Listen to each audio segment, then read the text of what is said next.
Bye शहर सावंत, गाव कवटुळे, तालुका आटपाडी, जिल्हा सांगली. आम्ही रहिवाशी इथलं शांताबाई शहर सावंत. आणि लय हलालकीत दिवस काढला आम्ही, लय गरिबीत दिवस काढलं.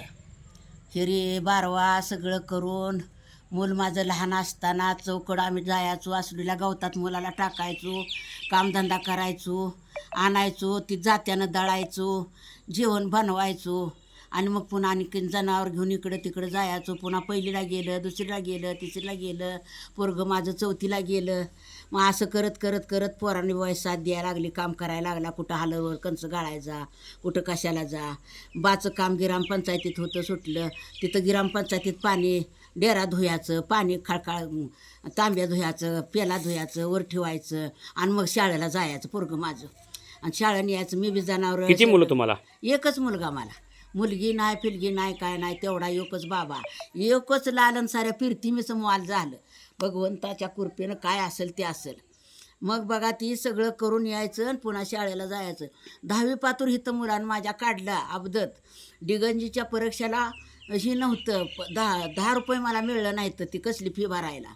मराठीच्या माणसाकडे गेली आणि म्हणलं तुमचं मी 15 दिवस काम करते, पण माझ्या मुलाला 10 रुपये द्या. परीक्षाजवळ आली आणि पोरगं माझं बसलं हे करू. मग बघा त्यानं 10 रुपये दिलं. 15 दिवस त्याचं काम केलं. त्याच्या बाचं नाव नारायण शेठच्या बाचं नाव तुकाराम, आकाराम तुकाराम कदम असं काहीतरी आहे. मला उलटं सुलटं मला काय देण्यात येणार. मग त्यांचं 15 दिवस काम केलं. त्यांचं 10 रुपये 8 आणे हजेरी आमची. 8 आणे हजेरी. मग काम करून त्यांचं सगळं पाक पैसे भागवलं. नंबर काढला माझ्या लेकानं डिगंजीत. मोहन मास्तर होता आटपडीचा. मोहन मास्तर म्हटला कसा बाय तुमची परिस्थिती गरीब आहे आणि तुम्ही काय पोराला हे करू नका, 10 रुपये तुम्हाला मिळायचं नाही. तर म्हणला तुम्हाला आठवडाभर काम करायला लागेल म्हणलं 10 रुपयेसाठी. राहू द्या म्हटलं मी कोणाचे पाय धरून आणते, पण माझ्या पोराला तसं म्हणू नका म्हटलं. मग ती आणलं, पैसे दिलं. पोरानं पहिला नंबर काढला. आटपाडीला गेला 11वीला, आटपाडीत काढला नंबर. पुन्हा सांगोल्याला गेला. 4 पोरं गावातली आमच्या, ती राखची सोन्या चांदीवाली पोरं. ती म्हणायची अरे चल की पिक्चरला जाऊया, चल की इकडे तिकडं आपण फिरायला जाऊ. नाही मला अभ्यास आहे. अरे तू बी एका शाळेत आहे, आम्ही बी एका शाळेत आहे. तुला अभ्यास दिला ना आम्हाला दिला नाही का? नाही मला नाही जमायचं, जावा तुम्ही. अजून एक पोरगं आहे बघा गावातलं. ते एका त्याच्या पोराचं नाव आंबू आहे, एका पोराचं नाव सुभाष आहे. ती मराठीची माणसं. एकाचं काय ती रवी आहे. अजून कोण कोण बरीच आहे ती पोरं. त्याच्या एका खोली घेऊन राहिली. ती लेकाला एकच ताकीद केली. ती पोरं मराठीची आहे. ती त्यांचा आईबाप चांदी सोन्याच्या कामाला येते. आपली गरीब परिस्थिती आहे. तुला दाणं दळून देते, गहू दळून देते, शेर मापटा आडशीर काय असेल ती चटणी करून देते, काड्याची पिठी देते. आणि ती साबण 100 काय तिला आहे बघा, ह्या जेवानी होता बघा ते काय एक कसला 501 हा ती साबण होता. ती 1-2 वडी द्यायची महिनाभर. त्याच्यावर माझं पोरगं काढायचं. आणि महिन्यातनं मग सुट्टी असली का मग यायचं पुन्हा अजून भरून घेऊन जायचं. 1 वर्षी तिथं 2 वर्षी का 1 वर्ष सांगोल्यात काढली. सगळी सांगोलची बी ओळखते ती लोक. गेला पुन्हा कराडला, 12वी 13वी कराडात गेला. आणि पुन्हा मग भागना म्हणताना स्कॉलरशिप काय मिळायची. जयंती गाठली माझ्या बाबानं इथं. म्हटलं आहे स्कॉलरशिप मला 700 रुपये मिळाली आहे. मी घरात काय देत नाही, मी बाबासाहेबा जयंती करतो. कर बाबा म्हणलं. सांगोलची माणसं आणली, पार्टी आणली. काय ते हे जी आणली बघा इथं कोणतं मोहदापाशी आड्याला गाव आहे बघा, सोनक्याची 2 पार्ट्याची झुंजड लावली. रातभर गाणी. सारे मराठीची माणसं ऐकायला लागली, बघायला लागली.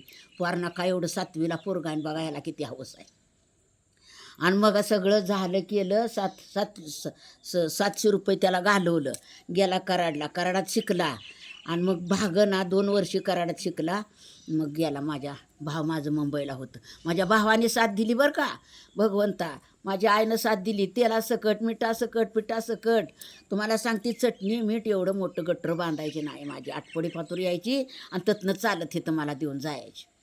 आणि मग बघा पुन्हा इथं मुंबईला गेल्यावर माझ्या भावाने ठेवून घेतला. बाबासाहेब जर शिकलं का नाही कोणत्या शाळेत, त्या शाळेत मुलं माझं शिकलं. तिथं सगळ्यात पहिला नंबर काढला. आणि मग बघा काम थोडं कुठं सूत गिरणीच्या त्याच्यातला साहेब झाला. कुठं ती बी पुन्हा भागना म्हणून सोडलं. पुन्हा कुठं कलेक्टरची परीक्षा दिली, ती बी दिलीला गेला. ती बी परीक्षा दिली. ही निघाली साल. रडायला आम्हाला नको म्हटलं, कलेक्टर नको आम्हाला, त्यात गोळ्या घालते ती, माणसं मारते ती, ते नको आम्हाला, दुसरी कंची बी नोकरी धर म्हणलं. मला 10-5 लेक नाही तर म्हणलं तेवढाच आहेच म्हणलं, फुरगी नाही फिरगी नाही काय नाही. मग ती सोडलं. लागत असेल नाही तर नसेल, परमेश्वराला ठावा असेल, पण ती ही साल निघालेली, पोटाची साल निघालेली बघितली. नकोच म्हणलं, ती नोकरीच नव्हती, म्हणजे परीक्षाच तसली होती वाटतं व. पण पास झालं, त्यात बी पास झालं. ते आयस ऑफिसर पास झालं बघा, आहे त्या डिग्र्या त्यांच्या. अच्छा. डिग्र्या सगळ्या डिग्र्या आहेत त्या. मग त्यातनं बी आलं. आणि पुन्हा मग कुठं बाई गेलं, हां पुन्हा काय दिल्लीला गेलं, पुन्हा कुठं नागपूरला गेलं, ती झाशीची राणी कुठं असते त्या गावाला गेलं. आणि पुन्हा सगळं करून मग रेल्वेत लागलं चांगलं.